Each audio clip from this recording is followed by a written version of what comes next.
Hi friends, మనం ఒక సామాజిక కార్యకర్తని శబరిమల తీర్పు విషయంలో ప్రశ్నించడానికి ఇప్పుడు మనం ఇక్కడ సమావేశం అయ్యాం.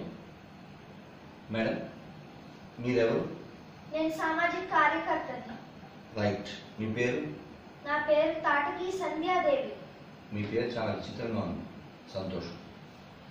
మీరు మతాన్ని నమ్ముతారా? చచ్చినా నమ్మను. దేవుడిపై నమ్మకం లేదు. కులాలు ఉండవు. రైట్. మరి ఈ మధ్యకాలంలో సుప్రీంకోర్టు అన్ని వయస్సుల ఆడవాళ్ళు శబరిమల వెళ్ళొచ్చు అని తీర్పిచ్చింది. దానిపై మీ అభిప్రాయం? నన్ను అడిగితే శబరిమల మీద సుప్రీంకోర్టు ఇచ్చిన తీర్పుని నేను చాలా గర్వపడుతున్నాను ఆ తీర్పు ఇచ్చినందుకు. ఎందుకంటే ప్రతి ఆడవాళ్ళు కూడా అక్కడికి వెళ్ళొచ్చు. అందుకే నేను శబరిమల మీద సుప్రీంకోర్టు ఇచ్చిన తీర్పుని మెచ్చుకుంటున్నాను.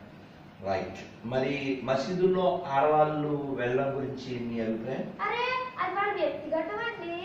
రైట్ రైట్ ఓకే ఓకే అచ్చా. మరి మీరు దేవుడు నమ్మరు కదా? అస్సలు నమ్మను. మతాల మీద విశ్వాసం లేదుగా? లేదు.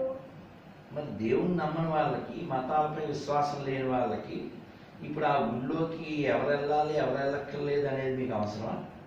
అవునా? Right. Thank you very much.